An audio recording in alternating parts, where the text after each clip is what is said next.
company. There was one in Worcester, it fell apart, we picked it up. We now own the entire western half. Yeah. Yes! Woo! For PechaKucha, if anybody wants. And we've got people coming from New Hampshire and all sorts of places, so thanks for coming in. They're representing. So Darcangelo is up next. Woo! Woo!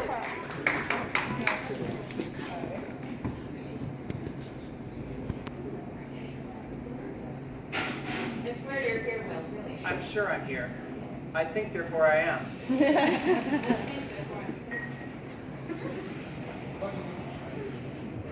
Will, none of your pictures are up there. Yeah, they are. We're good. It's all light for me. And go. This is your free slide. That's my free slide. You don't have to talk. All right, I won't talk. Can you back up on the stage behind me? I feel so elevated. You have 14 seconds to ponder that. Okay, 14 seconds. Metaphorically, language of God. Okay. All right, take a deep breath with me. We have heard the notion that we are spiritual beings having a human experience. But what might be the implications of that thought? Are we eternal? Are we divine in nature? If this humanity is not our regular experience, what is? I forward the premise for the purpose of this discussion that there is no line of demarcation where God ends and we begin. If everything in the universe is one, and even mathematically this is provably so, how can one extract the ingredients of a soup? I'd like for you to pick an object right now. Any object. A napkin, your wine glass, the tabletop, a ring on your finger, the olive in your glass. Just look at it for a moment and take a deep breath.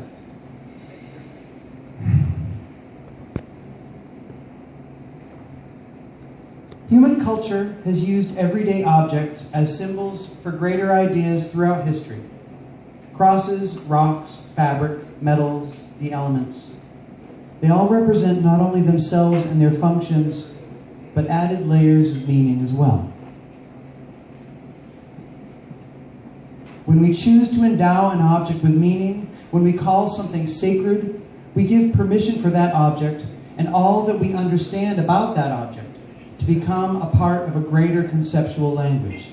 We are sending a message to the divine about how we want it to speak to us, and the divine complies. Like with any language, the broader concepts, the greater the vocabulary, the broader the message. This symbolic language then becomes a part of ourselves, a part of our beliefs, superstitions, mythology. It becomes part of our story. Am I the only one who thinks this guy looks like Bill Clinton? Look again at your object for a moment. If you were to confer sacred meaning to it, right now, what might it symbolize? Think of that.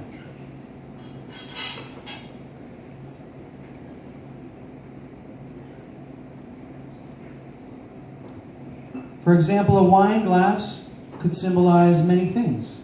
It could symbolize a good time. It could remind you of a bad one. It could represent a holy moment as much as an unholy one. What's the first thought that comes to your mind when you look at your object in a personal and symbolic way? Not necessarily religious, mind you, but mindful. A wine glass, for example, might remind you of a specific or particularly impactful party or event you attended.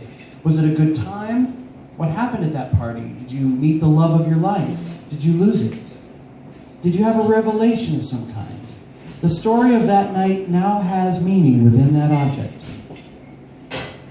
What if you were to meditate on and spend some time thinking about the object and imagine the types of things it could symbolize?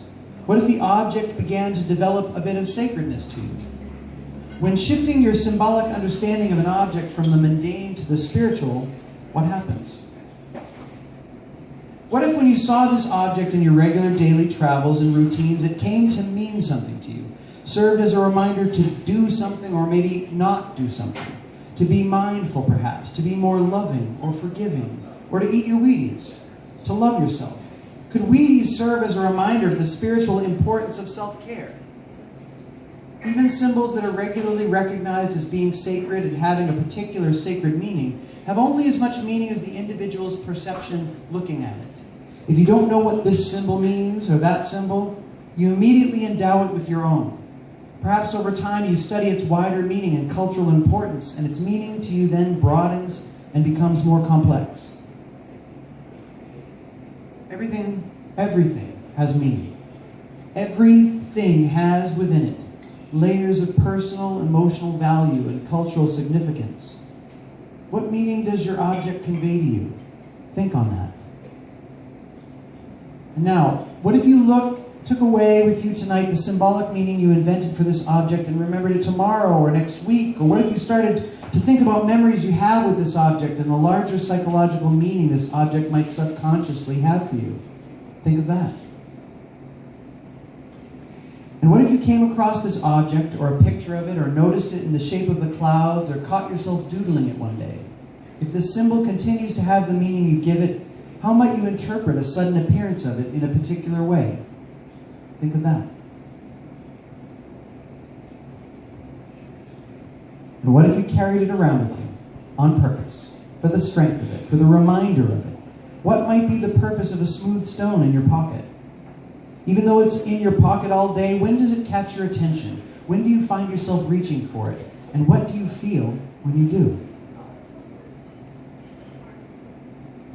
And then we remind ourselves of our earlier thought, that we are spiritual beings having a human experience, that we might very well be an extension of God, a piece of the divine. We might remind ourselves that we are all one with no boundary separating us one from the other. And if that's so, then how might we choose to communicate with the divine? How might the divine choose to communicate with us? It is through the personal, conceptual languages we create. We hear the voice of our higher power, whatever that may be, in what catches our attention at any given moment, and how. It is through these things which we have endowed with a conceptual meaning and depth that we are able to divine a message.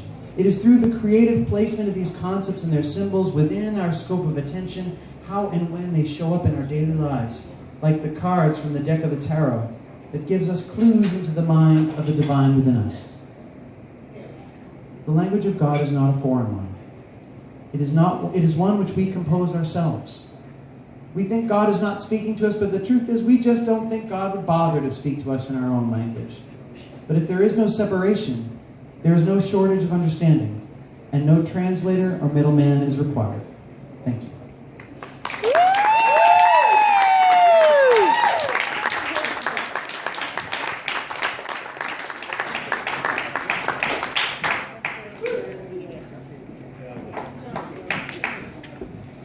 You are now free to roam about the room.